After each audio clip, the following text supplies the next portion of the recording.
As we are talking right now, it's probably midnight in Kenya, and I can see many kids who have gone to bed on an empty stomach. It was lunchtime. We were sitting around a table and we were all holding hands. And my father was praying for the lunch that we were about to eat. But there was only one problem. Our table was empty.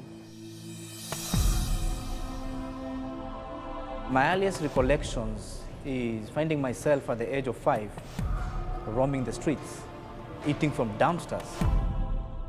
And when my father said, "Amen," I opened my eyes once again. And the table was still empty. We were not able to have food at all.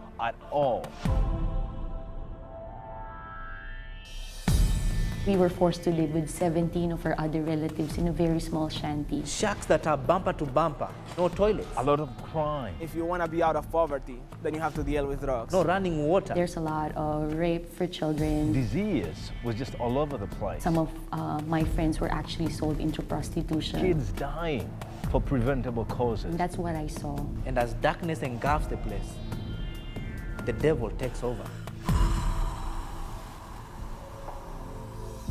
One morning, I just woke up that, my uncle is just touching me in some parts of my body, that I just thought to myself that this can't be happening. One day, my father was murdered right next to my mother, and I knew that moment that my life had changed. I watched as my 10-month-old sister died in the laps of my mother out of starvation.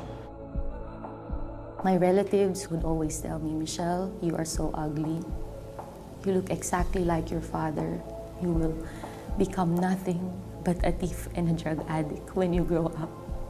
And those were the words that I heard from people whom I expected to love and take care of me. And that made me feel so shameful of who I am. Poverty had told me I am hopeless, I am nothing, and I believed that. But right in the middle of this desperation, it was then that compassion intervened. One Sunday morning, my Aunt Carol, she's the only Christian person that I know during that time, she woke me up and said that we have to go to this church, and she registered me, to become the 37th child in that compassion project. What joy and dancing came to my home at the news that I'd finally got a sponsor. I received my first letter. We wrote back and forth. And he told me, "You are my first friend outside my continent." She said words like, "Richmond, I love you. Richmond, I'm praying for you." And that lightened me up. My sponsor told me, "Michelle, you are beautiful. You are precious to us. We are proud of you, and we are praying for you, and we love you." And the words touched the very depth of my heart and soul. 18 years later, here I am, a child rescued from hopelessness by a young person. My life was changed. My life was changed. My life was changed